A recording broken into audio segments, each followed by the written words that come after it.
Grand Dialogue. Sigikafoba. Le Grand Dialogue, l'émission de débat du studio Tamani sur votre radio. Le Grand Dialogue. Campagne référendaire, une faible mobilisation constatée. C'est le thème du Grand Dialogue d'aujourd'hui. La campagne référendaire a débuté le 2 juin dernier. Les camps du oui et du non s'activent pour mobiliser des adhérents à leur cause. Mais cet effort semble être concentré uniquement à Bamako, regrettent des observateurs.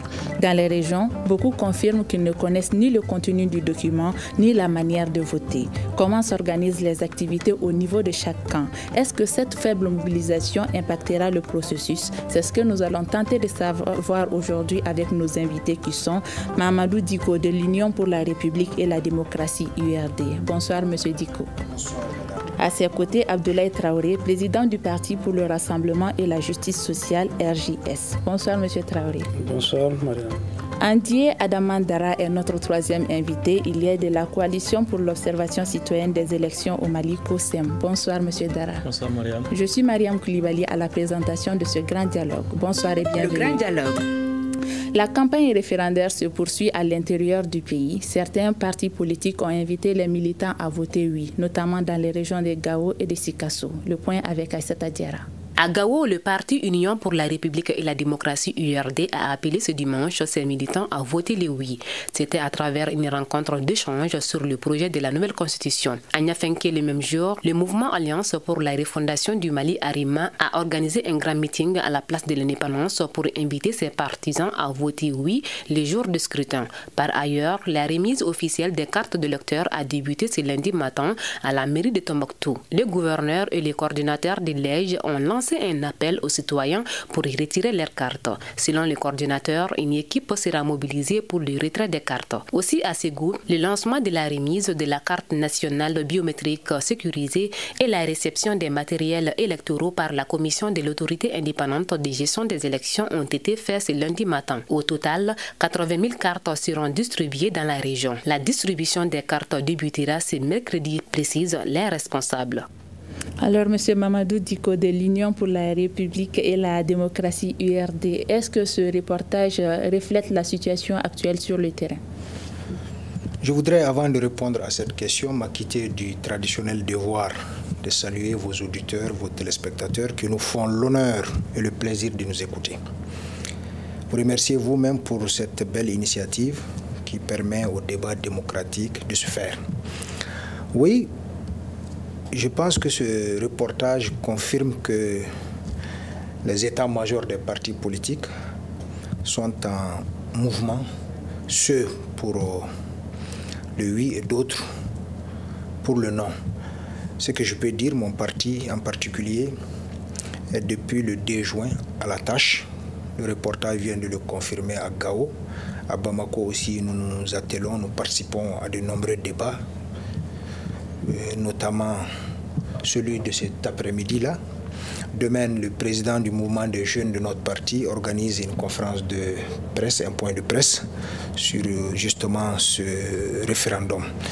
Nous tous nous appelons à voter massivement pour ce nouveau projet de constitution, pour des raisons simples. C'est un projet qui consacre l'avènement d'un certain nombre de choses, notamment la création de la Cour de compte pour être conforme aux directives de l'UEMOA, la création du Sénat, un pan important de la mise en œuvre de l'accord d'Alger, la prise en compte des Maliens de l'extérieur dont l'apport à l'économie nationale n'est plus à démontrer. Ils seront désormais représentés à l'Assemblée nationale. La sanction du nomadisme politique, aujourd'hui un des fléaux majeurs de notre pratique politique, de notre pratique démocratique, c'est le nomadisme. Donc la Constitution, le projet qui nous est soumis, nous permettra de fixer des grands principes par rapport à la mise à terme de cette pratique qui discrédite la politique et qui discrédite les acteurs politiques. Dans ce projet, il y a aussi la prise en compte de l'handicap, notamment la prise en compte de nos concitoyens qui vivent avec un handicap. Je crois que c'est une valeur importante de notre société, que la Constitution en fixe le principe, me paraît une excellente chose. Il y a aussi la prise en compte et la valorisation de nos langues nationales, qui deviendront désormais des langues officielles Il y a également la remise en surface de nos autorités légitimes, de nos traditions, de nos légitimités traditionnelles. Vous n'êtes pas sans savoir que chaque fois qu'un citoyen a un problème avec un autre, nous avons cette habitude de nous transporter soit vers le chef de village, soit vers le chef de quartier, soit vers l'imam, pour exposer nos différends afin de trouver une solution. Désormais, avec l'adoption de cette nouvelle constitution, ce rôle qui existe déjà, qui est dévolu à cette légitimité traditionnelle, aura une valeur constitutionnelle. Et je pense que c'est une très bonne chose. Il y a un autre aspect, non moins important. Le fait que le mariage est désormais consacré comme étant l'union entre un homme et une femme. Ça intrigue certains. Pourquoi c'est là? Parce que c'est naturel. Non. Ce n'était pas le cas avant dans l'autre constitution. Ça a toujours été le cas. Mais aujourd'hui, nous sommes dans un monde à l'humanisme abîmé, aux mœurs abîmées. Vous n'êtes pas sans savoir que dans certaines sociétés de ce monde-là, des mariages sont possibles entre deux femmes et entre deux hommes. Il est important que notre pays, qui suit aussi l'évolution du monde, se donne des garde-fous pour parer à toute éventualité, pour créer un véritable bouclier contre des dérives pareilles qui ne sont pas conformes à nos mœurs. Mais plus important que tout ça, madame, ce référendum ouvre un cycle heureux, un cycle vertueux, des retours progressifs de notre pays vers l'ordre constitutionnel. Aujourd'hui, notre pays, depuis bientôt 3 ans, est dans une transition. Il est important qu'on en sorte, et qu'on en sorte avec des bonnes élections, qu'on en sorte avec des bons textes, avec des textes qui consacrent et qui renforcent la refondation et la démocratisation de notre pays. Je pense pour toutes ces raisons, nous devons nous mobiliser pour créer les conditions d'un vote massif en faveur de ce projet. En tout cas, mon parti est à la tâche. Il est d'autant plus à la tâche qu'il se reconnaît dans l'essentiel des propositions faites, parce que mon parti, je le rappelle, avait réfléchi à travers un atelier historique tenu à Sélingué les 18 et 19 novembre 2018, où nous avons fait des propositions dont l'essentiel se retrouve dans le nouveau projet. Je rappelle que toutes ces réflexions ont été partagées avec l'ensemble de la classe politique. On va donner la parole à M. Abdoulaye Traoré. Il est le président du parti Rassemblement pour la Justice Sociale RJS. Il fait partie aussi de plusieurs mouvements, dont l'appel du 20 février. Monsieur Traoré, quel est votre avis sur la campagne référendaire qui est en cours actuellement? Est-ce que vous rejoignez un peu les propos de M. Mamadou Diko de l'URD? Merci Mariam. Et merci de m'avoir invité sur votre plateau. Comme d'habitude, c'est un grand honneur pour nous.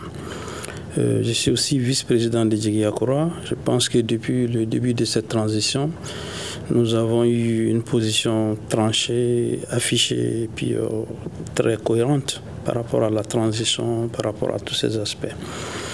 Et moi, je suis très étonné de voir l'URD, qui est quand même un grand parti politique, une grande formation pour qui j'ai un grand respect, et qui était géré par le grand président Faye Soumaïla Cissé, paix à son âme. Alors, un grand démocrate, un grand républicain, et qui a toujours défendu la République, les principes républicains. Et j'ai vu ces partis URD. Nous avons même cheminé ensemble en 2017. Et quand le président Faye Ibeka était au pouvoir, alors nous nous sommes battus contre un projet référendaire de ce genre.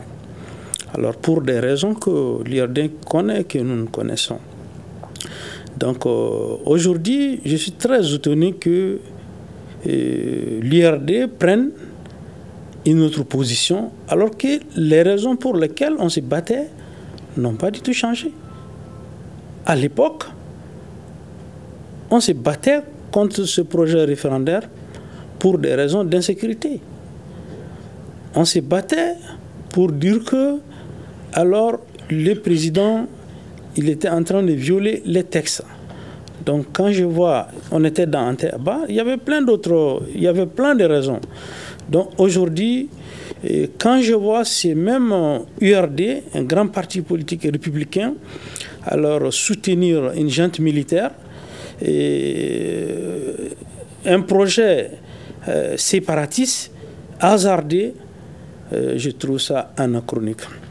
Donc, à titre de rappel, je dis, la constitution dans un pays, c'est quand même la mère des lois, c'est la loi fondamentale, c'est elle qui régit alors comment les institutions du pays fonctionnent, les interactions, c'est elle qui définit les droits fondamentaux des citoyens, etc., etc. Alors, à la différence des autres projets référendaires, nous avons toujours cette constitution de 92 qui est en vigueur, qui n'est ni suspendue ni dissoute. Alors, et c'est sur cette constitution que les autorités actuelles, notamment le président de la transition, le colonel Assimi, a doublement juré sur la constitution de 92, mais aussi sur la charte de la transition. Donc, aujourd'hui, quand on voit ces mêmes présidents, alors vouloir changer ou modifier cette constitution, nous pensons qu'il est dans une tentative de violation, sinon il est dans une violation, donc le peuple doit l'arrêter pour l'en empêcher. Alors, Monsieur Andi Adamandara, pour ce premier tour de table, il y a de la coalition pour l'observation citoyenne des élections au Mali COSEM. Quel est votre regard sur cette campagne référendaire qui a déjà commencé sur le terrain? Qu'est-ce que vous constatez? Bonsoir à tout le monde. Merci beaucoup, Mariam. Bonsoir à mes chers aînés. Vous l'avez dit, nous sommes particulièrement dans tout ce qui est observation électorale et tout ce qui est mécanisme d'observer les opérations référendaires. Et jusque-là, comme vous l'avez annoncé depuis le début de l'émission, c'est que les opérations, les actions, les activités sur le terrain sont assez timides. Et néanmoins, cette timidité fait aussi son écho. Parce que c'est vrai que les activités ne sont pas aussi énormes que ça, mais le peu d'activités qui se passent sur le terrain, particulièrement concentré à Bamako, fait aussi son écho à travers le pays. Dans les régions, quitte à l'intérieur du pays, ça ce n'est pas nouveau. Tout commence, tout part de là et nous sommes qu'à 5 jours. Donc l'ouverture c'est le 2 et nous sommes aujourd'hui aussi 5 jours donc nous pensons que petit à petit les choses vont aller en s'améliorant. Donc sur le terrain actuellement, il est évident que c'est vraiment assez timide, mais cette timidité n'est pas comme s'il y a du silence dans l'atmosphère. Petit à petit, les choses vont évoluer. Vous êtes du même avis, M. Diko? Je n'ai pas de doute. Comme il l'a dit, nous sommes qu'à 4 jours de l'ouverture de la campagne. Elle doit durer 2 semaines. J'espère et je suis convaincu que ça va s'améliorer. Déjà sur le terrain, qu'est-ce que vous faites? Ma participation à ces débats est la preuve de l'engagement de mon parti au service de ce référendum. Je vous ai annoncé que demain, le président des jeunes de mon parti prendra la parole pour appeler toute la jeunesse URD et au-delà toute la jeunesse du Mali à voter pour ce référendum, pour l'adoption de cette nouvelle constitution qui va consacrer le premier pas d'un Mali grand, d'un Mali rayonnant et d'un Mali réformé. Maintenant, l'URD a été nommément cité par mon voisin de gauche. Il rappelle que l'URD a fait partie de Ante Abana et qu'il est étonné que l'URD soit aujourd'hui dans un projet de révision constitutionnelle. Je rappelle que Ante Abana, l'URD en était membre, comme il l'a dit, mais Ante Abana s'opposait à une révision constitutionnelle en mettant en avant les dispositions de l'article 118 qui ne permettaient pas d'aller à une révision de la Constitution et dont le dernier alinéa dit explicitement ceci, qu'aucune initiative de révision ne pouvait être poursuivie s'il est porté atteinte à l'intégrité du territoire. Le distinguo qu'il faut faire à ce niveau, c'est que la Constitution de 92, notamment l'article 118, parle précisément de la révision. Or, pour l'occurrence, il s'agit carrément de l'adoption d'une nouvelle Constitution. La nuance me paraît de taille. Il est important que mon ami de gauche-là le comprenne et le fasse partager avec ses amis. Maintenant, l'URD n'est pas un parti qui réunit son itinéraire. J'ai rappelé notre séminaire de 2018 qui est consécutif lui-même à une crise post-électorale. Souvenez-vous, en 2018, quand Ibrahim Boubacar Keïta a été élu, nous l'avons contesté. Nous sommes restés dans les rues pour contester son élection pendant presque 6 mois. Une mission de la CEDEAO s'est dépêchée à Bamako, a réuni les acteurs politiques et a demandé au Mali de ne plus engager d'élections avant de mettre en œuvre un certain nombre de réformes.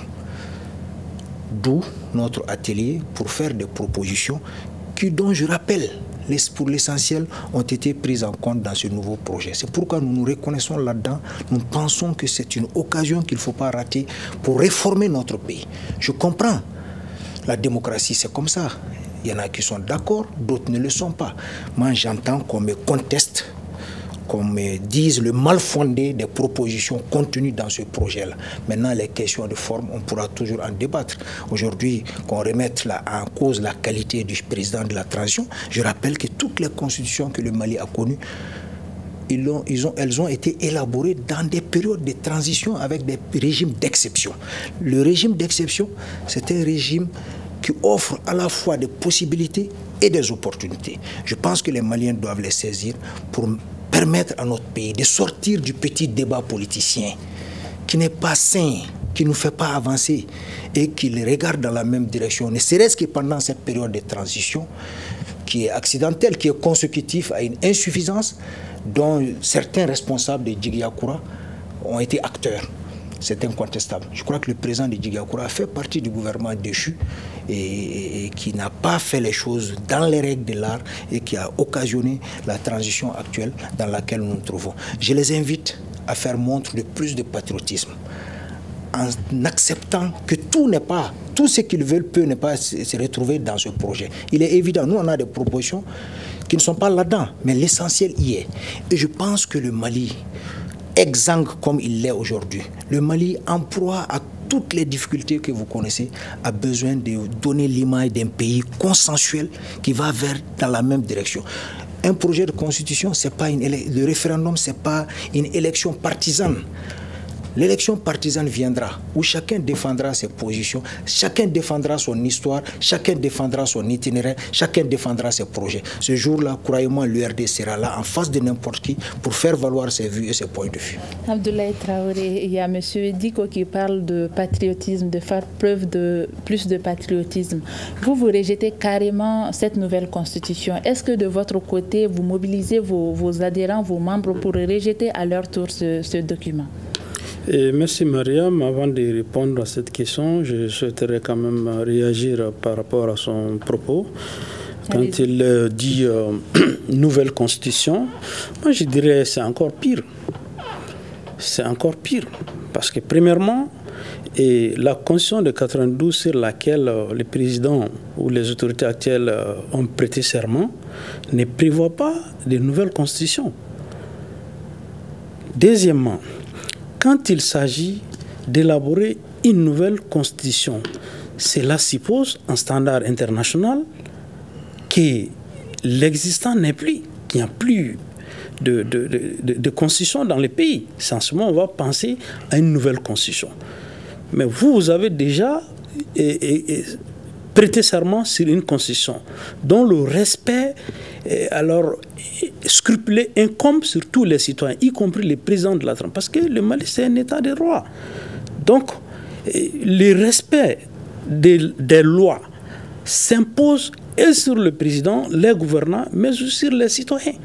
Donc aujourd'hui, nous sommes dans une violation de la Constitution de 92, ça c'est clair et net. Maintenant, il fait allusion aux autres tentatives. Et à titre de rappel, en 1968, précisément 19 novembre 1968, quand il y a eu le coup d'État contre le régime de Modibo Keïta, mais le CMLN d'alors a pris sa responsabilité en dissolvant la constitution d'alors.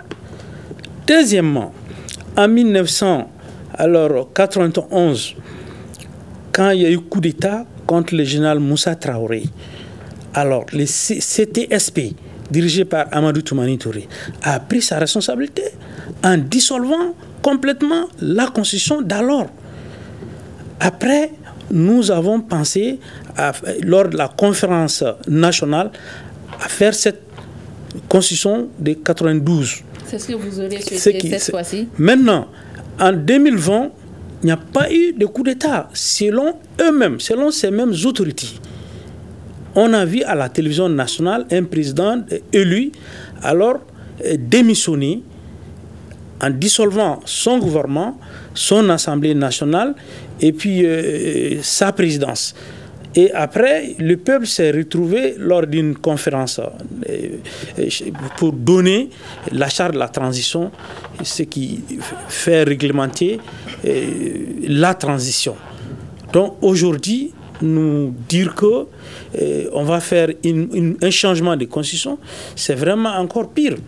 Donc nous sommes en train de violer notre loi fondamentale. Donc nous allons nous battre alors avec tous les moyens légaux dont nous disposons vraiment pour empêcher cela. En termes de mobilisation, qu'est-ce que vous faites? En termes de mobilisation, nous continuons toujours à dire à nos militants vraiment de ne pas s'associer à cette forfaiture, parce que c'est une forfaiture. Et d'ailleurs, nous avons même entrepris des recours au niveau de la Cour constitutionnelle pour qu'elle puisse se saisir, avoir la régularité de ce processus référendaire. Mais nous avons aussi fait des recours au niveau de la Cour suprême pour excès de pouvoir. Donc nous attendons alors ce résultat. Et entre-temps, nous continuons vraiment à informer, à sensibiliser à travers les conférences, les points de presse et toutes les communications politiques.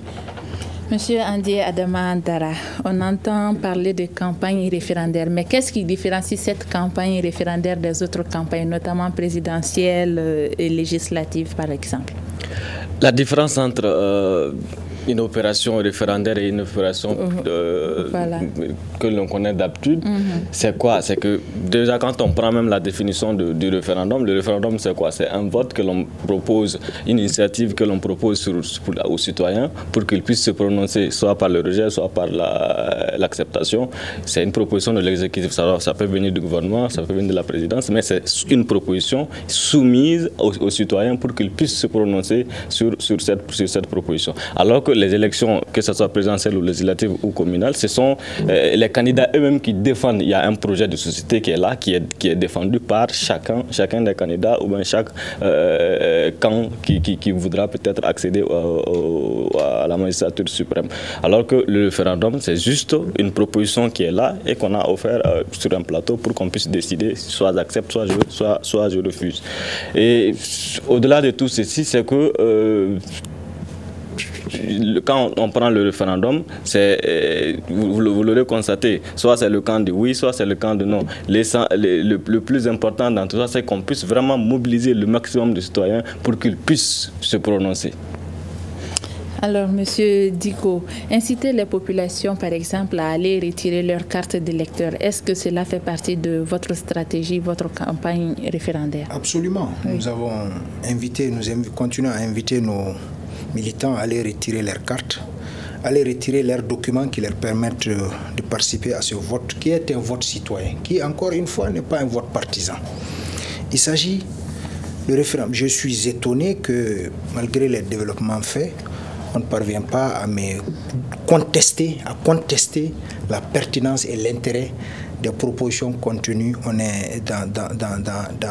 dans ce nouveau projet. On parle toujours de forme. Moi, je rappelle simplement qu'une constitution est une loi politique, est une loi citoyenne. Je peux comprendre que des gens, pour des raisons qui leur sont personnelles, disputent la qualité ou la légitimité de celui qui le porte. J'ai rappelé ici que toutes les constitutions qui ont été élaborées l'ont été par des régimes de transition, par des régimes d'exception. Ils mettent en avant le fait que la constitution actuelle n'est pas dissoute. Je rappelle que la constitution, le projet actuel est complémentaire de la constitution en vigueur.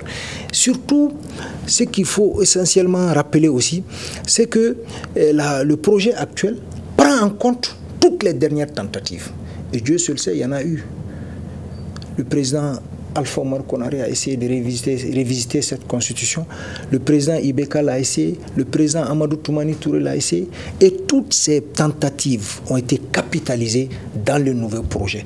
Ceux qui aujourd'hui défendent le non, ils étaient parmi ceux qui pensaient que, en tout cas, ils ont appartenu à un gouvernement porté à l'époque par Ibrahim Bokar Keïta, qui avait voulu révisiter la constitution de 92, qui a fait des propositions qui ont été prises en compte dans le projet actuel.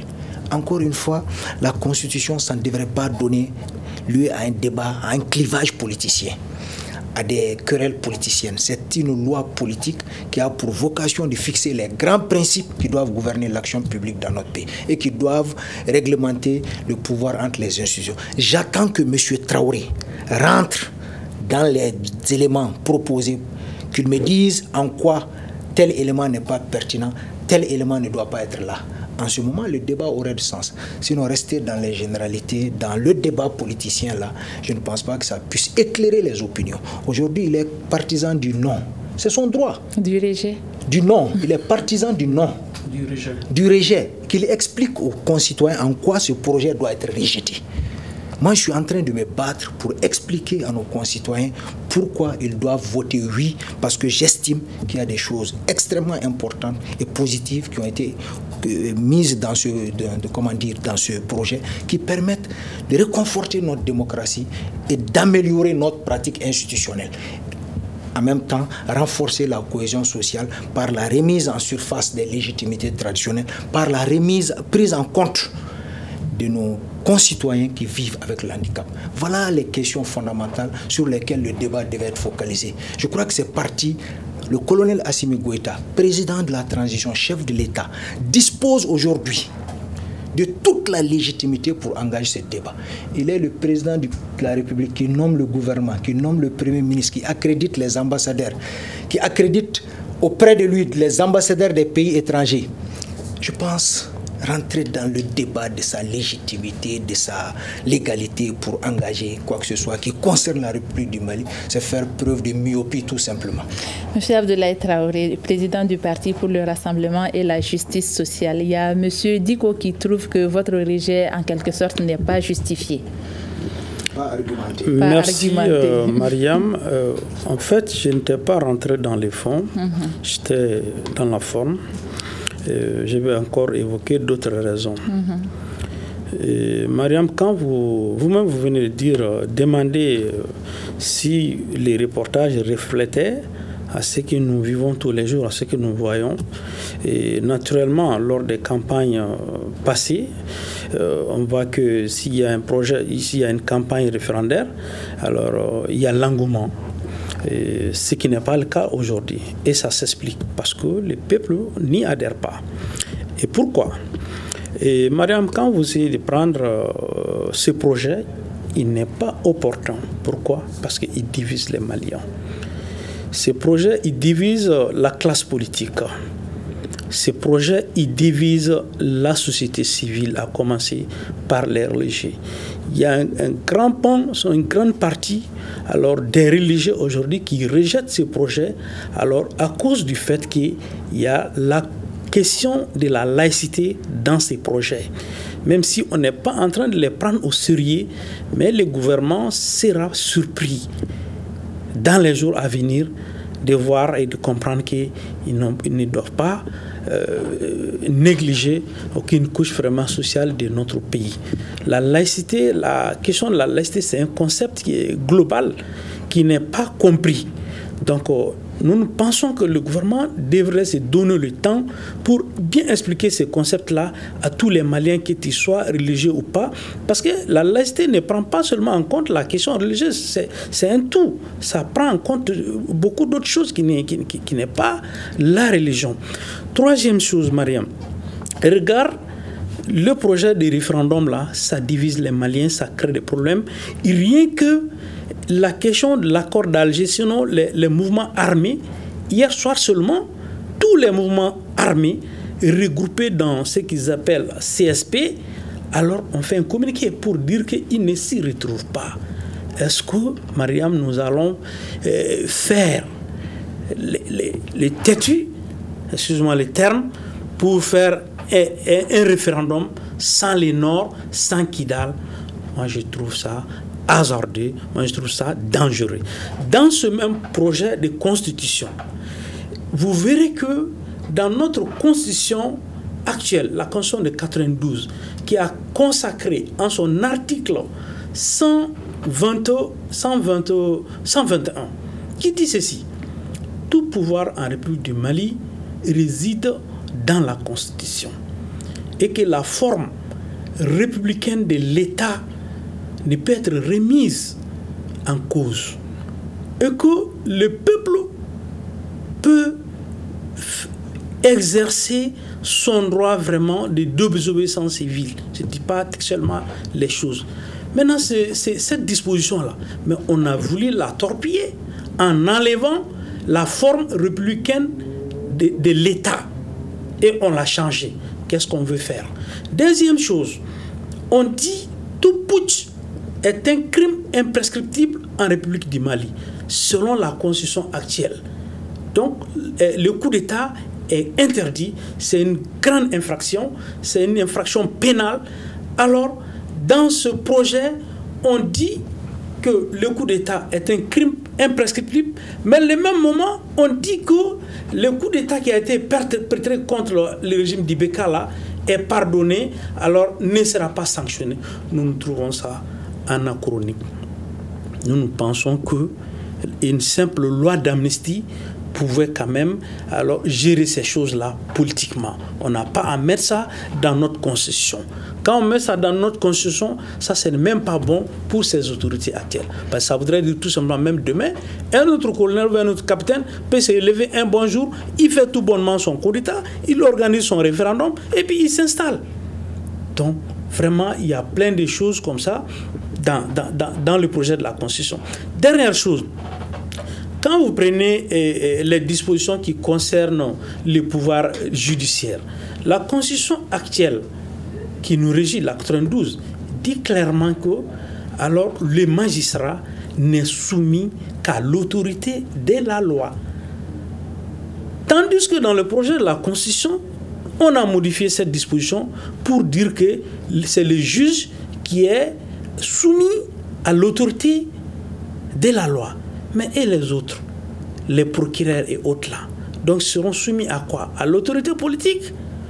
Donc vraiment, nous pensons que ça affecte alors pleinement le pouvoir judiciaire, la séparation, le principe de la séparation vraiment des pouvoirs. Donc vraiment, nous continuons à expliquer à nos militants que ce projet, il n'est pas pertinent, ce projet, il est dangereux, ce projet... Alors, s'il est voté, alors il va permettre à ceux qui avaient dans un premier temps la volonté de se séparer du Mali, un projet séparatiste, on va vraiment leur permettre d'ouvrir un boulevard. Alors, monsieur Andy Adamandara, nous n'allons pas vous demander de vous prononcer pour le oui ou pour le non, mais il y a monsieur Abdoulaye Diarra Traoré, excusez-moi, qui estime que ce document sépare un peu la société civile. Est-ce que vous êtes du même avis? Ce document... Oui, en termes de laïcité et les groupes armés qui ne s'y retrouvent pas. Oui, ce qui est sûr, il y a des interprétations différentes de ces notions, de ces concepts au sein de la société civile, ça c'est unanime. Et maintenant, quitte à diviser au vrai sens du terme, c'est à comprendre. Je voudrais aussi toucher un aspect, il m'en a donné l'occasion, ce n'est pas, comme vous l'avez dit, pour dire oui ou pour dire non. Aujourd'hui, la véritable question que l'on doit se poser en tant que société civile, en tout cas nous au niveau de la COSEM, c'est que est-ce qu'il faut des réformes, oui ou non? Est-ce qu'aujourd'hui, pour qu'on puisse changer les choses, qu'est-ce qu'il faut faire? Est-ce qu'aujourd'hui, en l'état où nous sommes en tant que société civile, quel est vraiment notre véritable rôle pour que l'on puisse appeler ce Malikoura et que l'on puisse vivre dans ce Malikoura. Ce qui est sûr, c'est que tout le monde est unanime. L'unanimité est là, qu'il faut vraiment du changement. Maintenant, ce changement, il faut qu'on soit d'accord sur l'approche de ce changement. Et pour cette approche-là, chacun tous les acteurs, que ce soit les politiques, que ce soit la société civile que nous sommes, nous avons chacun notre rôle à jouer dans ce processus-là. Maintenant, pour des questions relatives à des concepts qui sont dans la Constitution ou à des questions relatives à la forme même de l'opération référendaire, ça c'est d'autres aspects qu'il faut gérer ailleurs, mais l'essentiel c'est qu'il faut qu'on trouve vraiment un consensus et qu'au sortir de cette transition, M. Diko l'a dit, la transition est une opportunité. Maintenant, comment profiter de cette opportunité pour que chaque Malien et chaque Malienne, en tant que société civile d'abord, puisse pouvoir jouer son rôle de pacificateur, son rôle de changement, pour qu'on puisse vraiment avoir ce Mali Koura que tout le monde souhaite. Ce qui est sûr, c'est qu'on veut un changement. Maintenant, l'approche, c'est ce qui pose problème au niveau de la société civile. Mamadou Diko de l'Union pour la République et la démocratie URD. Aujourd'hui, est-ce qu'on peut dire que tous les Maliens sont au même niveau d'information sur le contenu de ce document et sur la façon de voter? Avant de répondre à cette question, je voudrais rappeler quand même à mon ami Abdoulaye Traoré que quand on est dans des plateaux pareils, il y a des déclarations péremptoires qu'on ne doit pas faire. Qui sont? Quand il dit le peuple n'y adhère pas. Je rappelle qu'il n'incarne pas le peuple ici. Le peuple est justement interrogé le 18 juin pour se prononcer. On verra. S'il dit oui, ça veut dire que c'est un désaveu cinglant pour lui. S'il dit non, c'est un désaveu pour nous. Laissons le peuple décider. N'affirmons pas qu'il n'adhère pas. Son adhésion ou pas dépendra justement de ce référendum. Battez-vous pour que le peuple adhère ou non. En ce moment-là, vous serez en droit de dire que le peuple n'a pas adhéré. Aujourd'hui, je pense que c'est manquer un peu d'humilité de dire que le peuple n'y adhère pas. Je rappelle aussi que ce projet de constitution n'est pas tombé ex nihilo.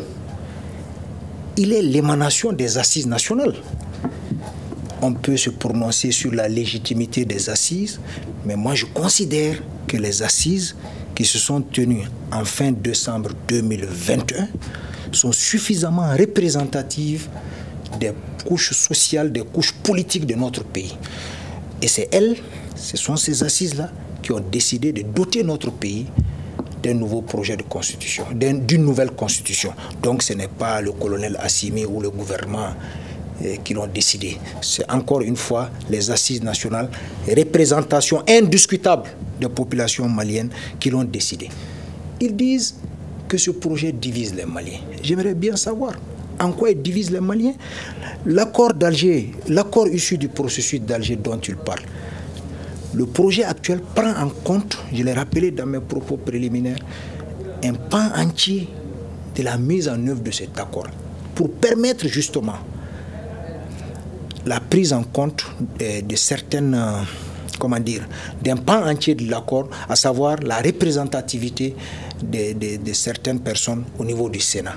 Le Sénat, il vise justement l'approfondissement de la mise en œuvre de l'accord, qui, je rappelle, est mise en œuvre dans presque toutes les dispositions, dans tous ces aspects qui relèvent des dispositions législatives et réglementaires.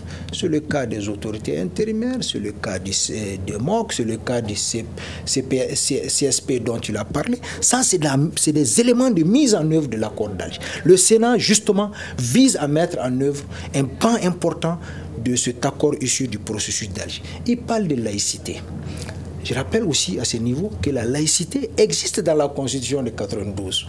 Celle qui nous est soumise aujourd'hui explicite la laïcité. Je pense, si les gens ont des problèmes personnels, s'ils ont des problèmes politiques à régler, ils peuvent les régler. Je rappelle que la Constitution, ce n'est pas un moment de clivage partisan. Ce n'est pas un moment de règlement de compte. Les citoyens sont invités à aller dire oui à une loi fondamentale. Battons-nous. L'idéal aurait été que le consensus prévale.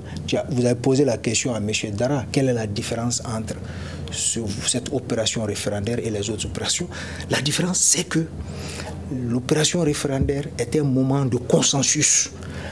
Par contre, l'élection présidentielle est un moment de clivage partisan. Chacun voudrait que son candidat soit le président, chacun voudrait être député, ce n'est pas la même chose.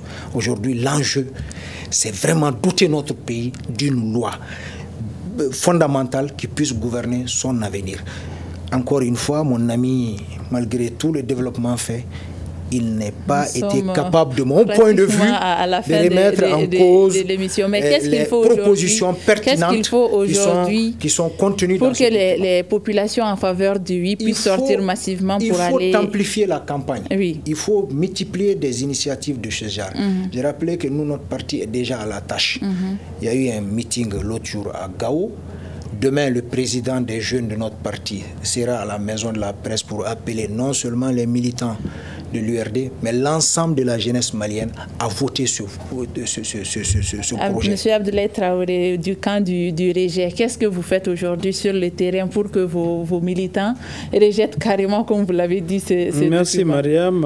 Il ne nous reste plus assez de temps. Merci.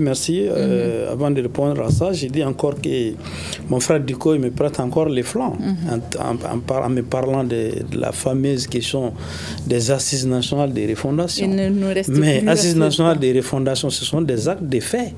Ce ne sont pas des actes de droit. Ils ne sont inscrits nulle part, ni dans la charte, ni par la Constitution. Alors que les présidents ou les autorités, tout ce qu'ils doivent faire sur la base de la loi et des règlements de notre pays. Donc, c'est quand il dit les assises nationales qui dit ça, bon, nous pensons que vraiment ça c'est nul et non avenu parce que les assises, c'était une activité partisane. C'était les partisans des autorités, des amis du militaire qui s'étaient retrouvés en conclave pour quand même nous parler de ça. Donc, je continue.